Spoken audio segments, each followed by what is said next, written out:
In the frontier town of Willow Creek, everyone knew about the woman in the iron cage. They called her the giant widow, the beast in the square, the monster that should have been hanged. A rough sign nailed to the bars dared anyone with money to come closer. It shouted in crooked black letters for all to see from the boardwalk, $10 to touch the giant widow. The cage sat right in the middle of the dusty main street where ranchers once tied their horses. Now it was the main show. Children perched on their father's shoulders to stare.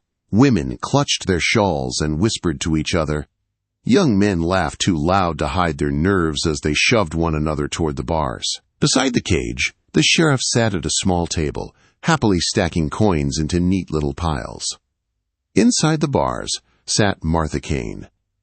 She was as tall as most men and broad through the shoulders. Years of hard work had built thick muscle into her arms and back. Her blonde hair hung loose and dull around a strong face that had once held softer lines. Now every angle was sharpened by strain and weather. Martha sat on a plain bench, hands locked together in her lap, eyes fixed on a worn patch of dirt near her boots. She did not pace, shout, or rattle the bars. She just sat there, still as stone. On a hot afternoon, with dust hanging thick in the air, a lone rider came over the rise and into town. His name was Jake Morrison. Trail dust coated his hat, coat, and boots. His jaw was rough with several days of stubble, and his gray eyes carried the heavy look of a man who had already buried too much. Jake had only meant to buy supplies and ride on, but the tight circle of bodies in the square and the sight of an iron cage in the center made him slow his horse.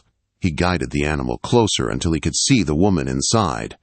The noise of laughter and shouting washed past him, but his attention locked on the still figure on the bench. He noticed Martha before he truly noticed the sign. Even locked up, she kept her back straight and her shoulders squared. Her eyes, pale blue like winter sky, stayed fixed on that same patch of ground as if it were the only safe place left in the world. She looked like someone who had decided a long time ago that feeling nothing hurt less than feeling everything.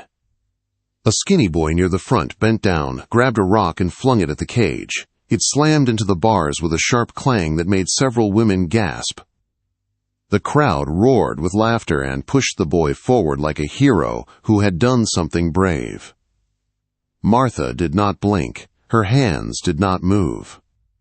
She did not give them even the smallest reaction, and somehow that made their cruel fun worse.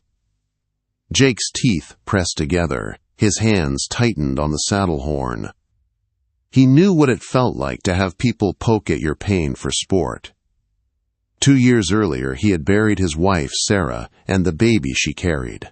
Fever took them both in one long night and left him standing over 2 fresh graves with nothing inside his chest but emptiness. Since then, he had ridden from job to job, drinking too much and picking fights he hoped he would lose. When he looked at Martha Kane, he saw the same hollow ache behind her eyes. She had lost everything and then been punished for surviving. In that moment, she stopped being a wild story he had heard in saloons. She became someone whose pain matched his own. The sheriff, a thick-bellied man with a stained vest and a badge that sat crooked on his chest, lifted his hands for order. He told the crowd the same speech he gave them every day. The town council had spared Martha from the rope and locked her in the cage instead. Every ticket, he reminded them, bought boards and nails for the fine new schoolhouse. $1 to look, $10 to touch, all for the good of Willow Creek.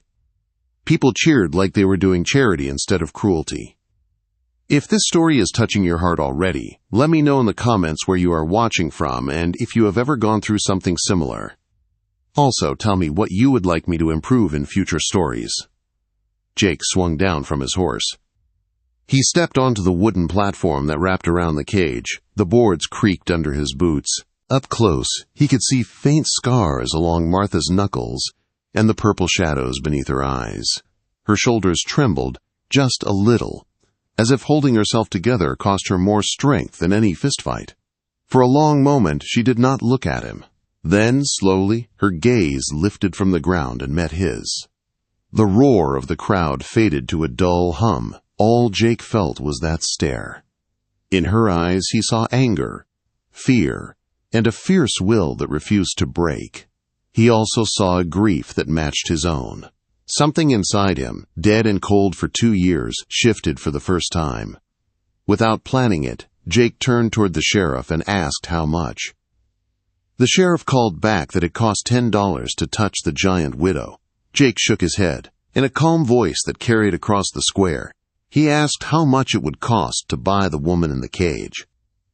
Silence dropped over the town so fast it felt like the air had gone thin. People stopped talking. Even the flies over the horse trough seemed to pause. Martha's eyes widened just a little. The sheriff gave a short, shaky laugh and said she was not for sale, that she was serving her sentence. Jake answered that everything in this world had a price. He reached into his coat and pulled out a leather pouch. When he poured gold onto the sheriff's table, the coins flashed in the sunlight. It was more money than most families in Willow Creek would ever see at one time. Jake asked again, quiet but firm, how much. The sheriff stared at the pile. Jake could almost see the numbers turning in the man's small eyes.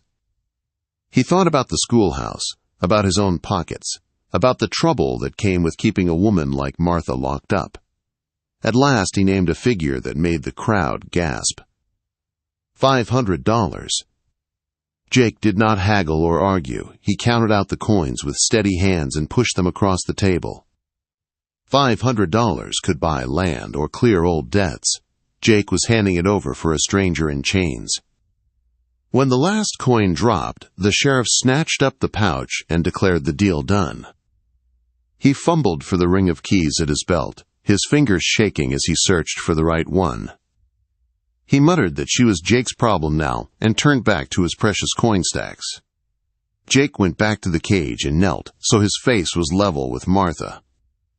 The crowd pressed in close again, hungry for the next twist. Martha watched him with a mix of confusion and defiance, like a cornered animal that had no reason to trust. Jake spoke softly and asked her name.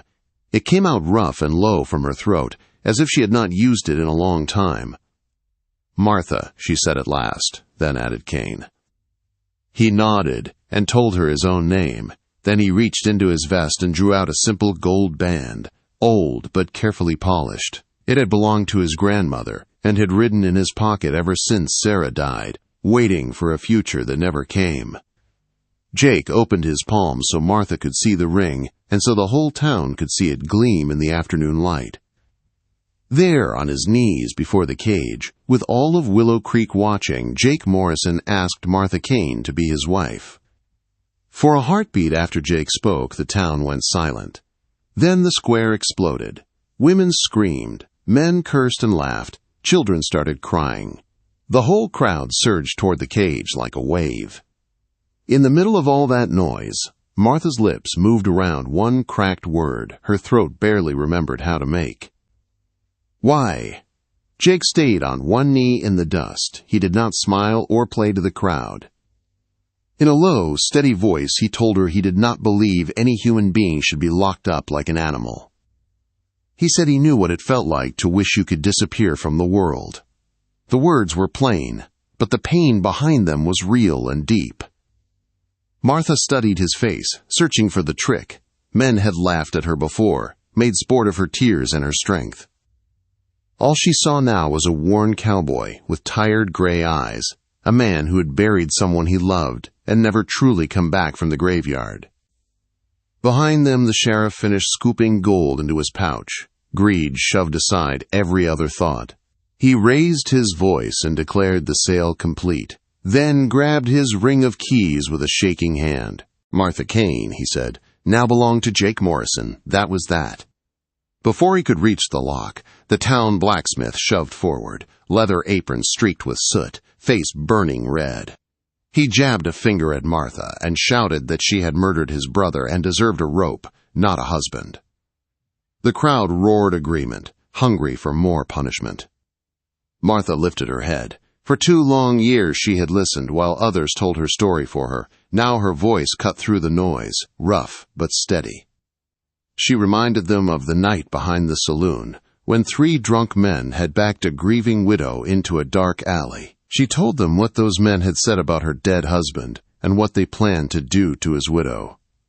The blacksmith yelled that she lied. Martha did not blink.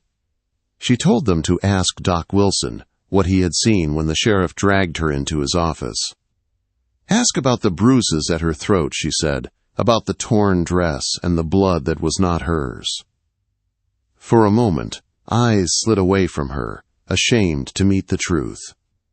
The sheriff snapped that it was enough and that the council had already decided. He did not want the crowd thinking too hard about it now that $500 sat in his pocket. With a quick jab, he shoved the key into the lock. The heavy metal click rang across the platform. Martha had heard that sound 100 times. It had always meant more days of hard stares and cruel jokes. This time, it meant something else. Slowly, she rose from the bench, unfolding to her full height until she filled the space. The nearest onlooker stepped back without meaning to as the sheriff yanked the door open and hurried away. She stepped out of the cage and onto the platform.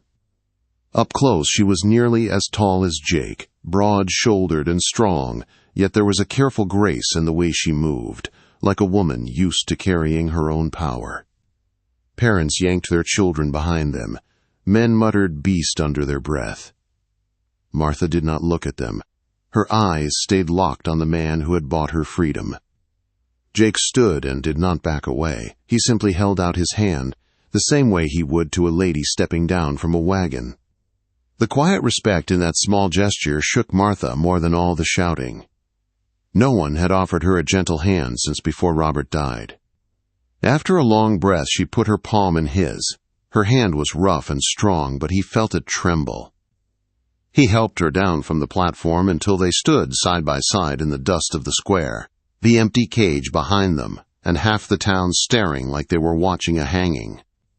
She said, in a low, broken voice, that she did not understand why he would want a woman like her. She called herself a killer, a freak, the monster of Willow Creek. Each word tasted like rust and shame. Jake answered just as quietly. He said he saw a woman who had fought back when 3 men tried to break her. He saw someone punished for being stronger than those cowards. He said he saw a human being under the hurt, not a beast. That last word struck her harder than any insult had ever done. In a voice meant only for him, Martha told him about Robert Kane. She said he had been a gentleman who never mocked her height or her big hands. He had called her his tall warrior and said her strength was something beautiful. With him, she had felt like she belonged in her own skin. Then cholera came. She nursed Robert until the sickness took him. No one came to help. She dug his grave herself on a small hill and walked back into a town full of debts, stares, and people finally free to show how much she scared them.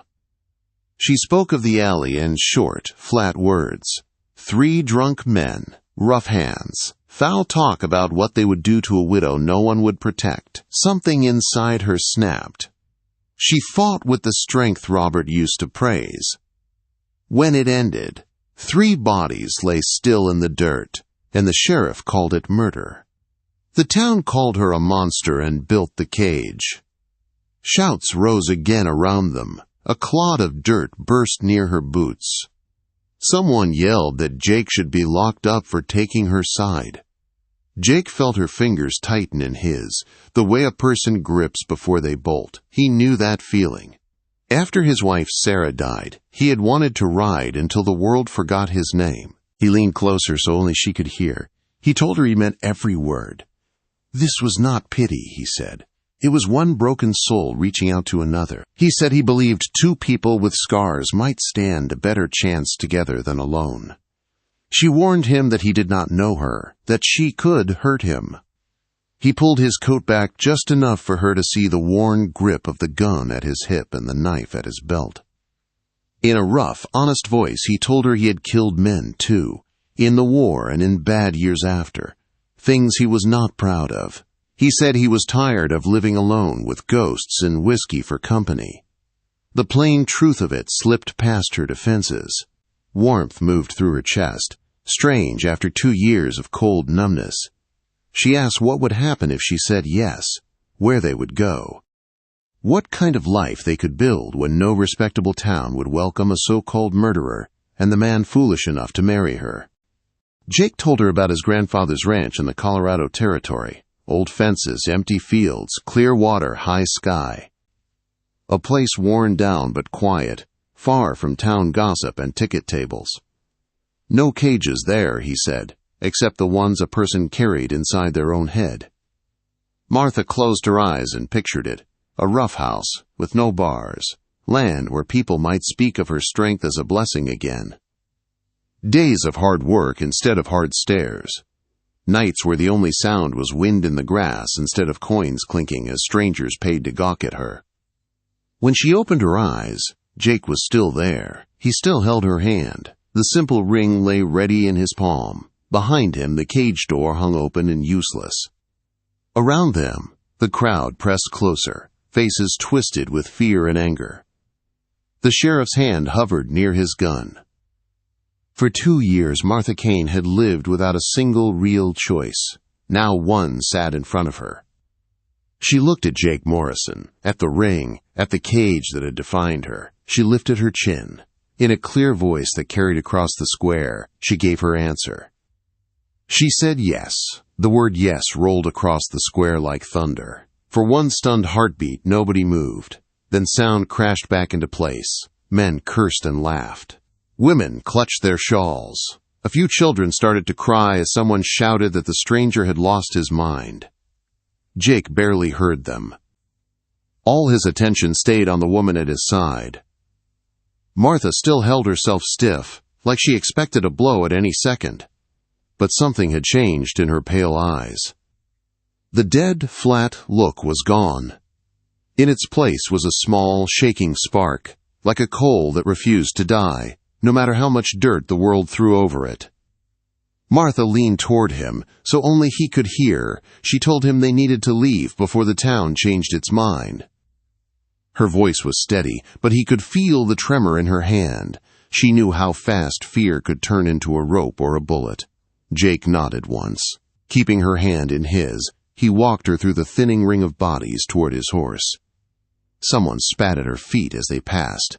Another voice yelled that she would cut his throat before morning.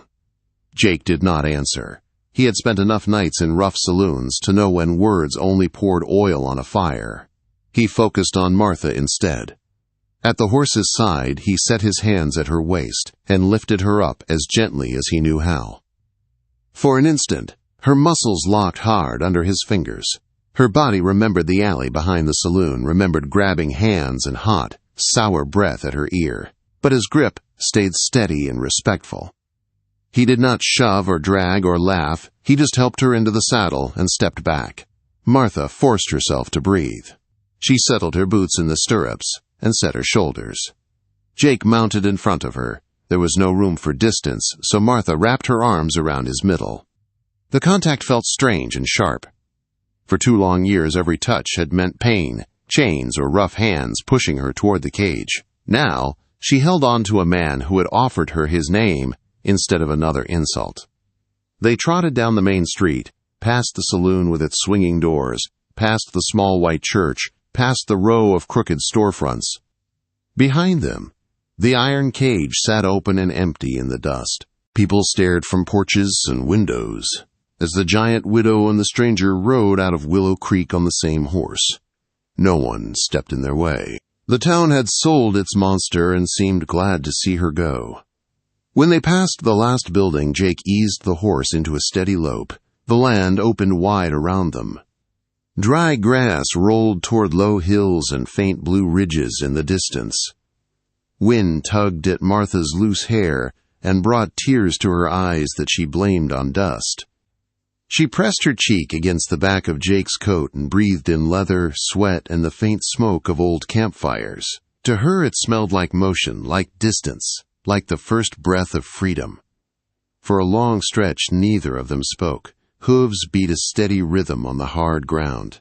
Leather creaked in time. A hawk cried somewhere high above them, and then the sky went quiet again. Martha's thoughts tumbled over each other. She had agreed to marry a stranger because he had seen her as more than a beast in a cage. Now that the cage was behind her, every part of her whispered the same question. What now? At last Jake's voice reached her, low and rough from the wind. He said there was a preacher in a little town called Pine Ridge, not far ahead on the trail. If she still wanted this, they could reach it by sundown and be married that night. If she changed her mind, he would still see her set free and give her what money he could spare. She did not owe him anything. The word free made her throat tight. In the cage she had pictured freedom 1,000 times. In every dream she walked away alone into the big empty land and never heard her name again. Now, with her arms around Jake's ribs and a steady weight in front of her, the thought of climbing down and walking off by herself brought a different kind of fear, smaller but sharper. She spoke near his shoulder, her lips close enough to feel the heat of his skin through his shirt. She asked him why he had really done it. She said he could have paid for one look, turned his horse, and forgotten the giant widow like everyone else tried to do. Instead, he had thrown $500 on a table and tied his life to a woman half the territory called a monster. Martha told him she needed to know what he expected in return. Jake was quiet for several breaths. Then he began to talk. He told her about Sarah in plain, simple words. Sarah had been his wife, small and quick, with a laugh that filled every corner of their little cabin. She had carried their first child when the fever came through the valley. In one long night he lost them both. After he put them in the ground, he said, he had not much cared whether he lived or died. He admitted that he had drunk too much and picked fights with men who looked at him wrong. He had taken any job that kept him moving because standing still hurt too much. The ache never really faded. It just sank deeper, settling into his bones until it felt like part of who he was. When he rode into Willow Creek and saw Martha in that cage, he said he recognized that same hollow look in her eyes. He saw someone who had lost everything and then been punished for trying to survive the loss. He told her he knew that if he turned his horse and rode away, he would hear the clang of that cage door in his sleep for the rest of his life. Martha listened with her face against his back. His words slid into the cracks inside her the way rain works into hard, dry ground. She heard her own story in his. The graves. The long nights. The way grief could twist a person into something the world no longer understood.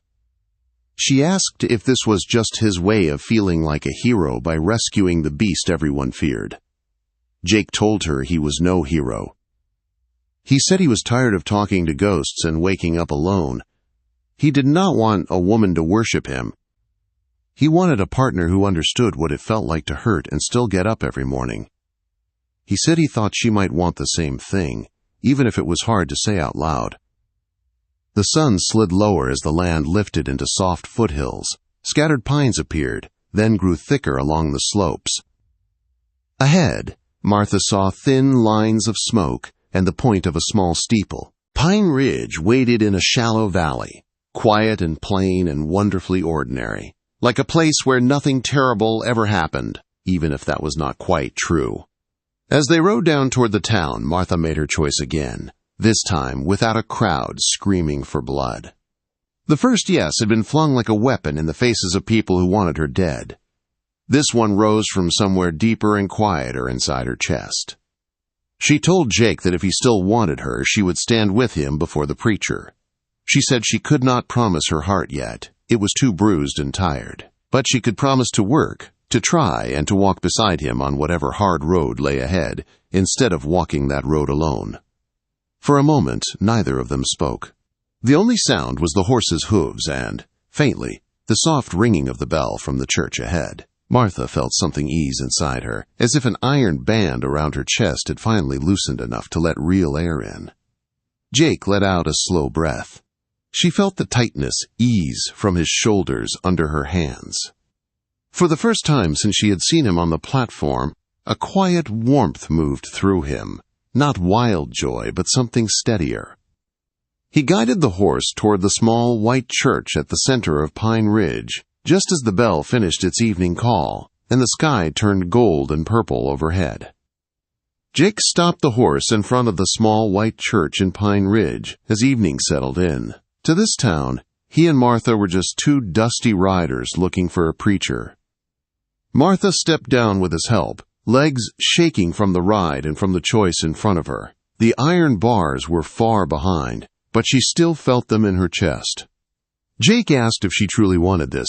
After a long breath, she slid her arm through his and said she was ready. Inside, the church smelled of beeswax and old wood. A gray-haired preacher looked up from a stack of hymn books. Jake told him they wished to be married, that there was no family to call and no reason to wait.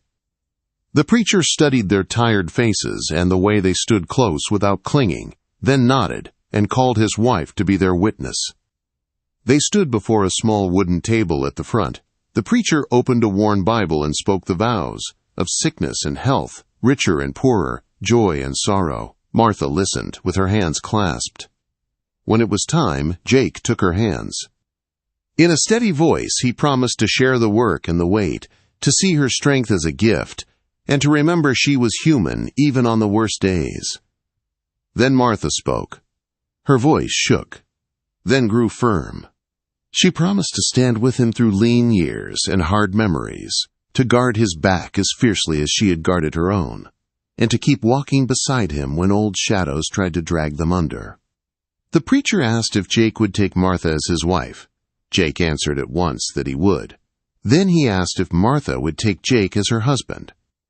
For a heartbeat, she saw the cage, the sign, the stones, and Robert's grave. Then she saw Jake pouring gold onto a table because he refused to leave her in chains. She lifted her chin and said that she would. Jake slid his grandmother's ring onto her finger, snug over her strong knuckle, then added a plain band from the preacher's wife. When the preacher pronounced them husband and wife, Jake cupped her face and kissed her gently. There was no force, only care. Something tight inside her finally loosened. That night, they took a small room above the general store. Martha stood at the window with Jake's coat around her shoulders, looking at the dark line of hills and the quiet street below where no one shouted beast. Jake sat on the edge of the bed and told her they could take things slow, that they had time to learn each other's ways and wounds. No one had ever given Martha time before. She crossed the room and sat beside him. In a low, rough voice, she thanked him for seeing her as more than the monster of Willow Creek. He said that by saying yes, she had pulled him out of the empty place he had lived in since Sarah died and given him a reason to look toward tomorrow. At first light, they rode toward Colorado. The trail wound through pine and rock. They shared coffee over small fires and split the chores without many words. Some nights Jake woke with fever sounds still in his ears. Some nights Martha woke. Sure, she heard the clang of a cage lock. On those nights, one of them would murmur a few plain words, reminding the other that the graves and iron were behind them and open sky was above. When they crested a rise and saw the ranch, Martha drew in a breath. Weathered buildings leaned near a thin strip of creek. Fences sagged and the roof needed work, but the land rolled out wide and open, held by distant blue mountains. There were no bars, no signs, no watching crowd, only grass moving under the wind and a hawk circling high. They fell into a steady rhythm of work. Martha hauled posts and feed sacks with the same strength that had once frightened a town. Here it simply meant the chores went faster. Jake repaired gates, mended fences, and coaxed life back into tired fields. On a small hill behind the house, they set up a plain wooden marker. Martha carved Robert's name. Jake carved Sarah's name and the word daughter for the child who had never been born. They stood with heads bowed while the wind tugged at their clothes. Tears came, but now they were tears of release, not rage. Here, far from the cage and the graveyard, they were finally saying goodbye. The seasons turned. Snow came and went on the high peaks. Fields greened. There were still hard days. Sometimes anger flared fast. Sometimes one of them went quiet under the weight of old memories. Each time the other reached out, and the dark did not feel so deep. Back in Willow Creek, the story of the giant widow in the cage began to fade. People found new gossip. Out on the trail, riders around campfires sometimes spoke of a tall woman and a quiet cowboy in the Colorado hills. two folks who worked hard, kept to themselves, and watched out for each other with fierce loyalty. Martha slowly began to believe she was more than her worst day. Jake slowly began to believe that love did not end at a grave. On cool evenings they sat on the porch and watched the sun drop behind the mountains, their hands resting close together on the rail. Their scars were still there, but they were not the whole story anymore. What saved them was not luck or legend, it was a choice. Jake chose to see a woman where others saw a monster. Martha chose to trust a stranger when every scar told her to stay alone. Together they chose to build a life in a quiet corner of the West. Proof that even the most broken hearts can find a way back into the light. If this story moved you, please hit the like button and subscribe for more emotional Wild West stories that will touch your soul.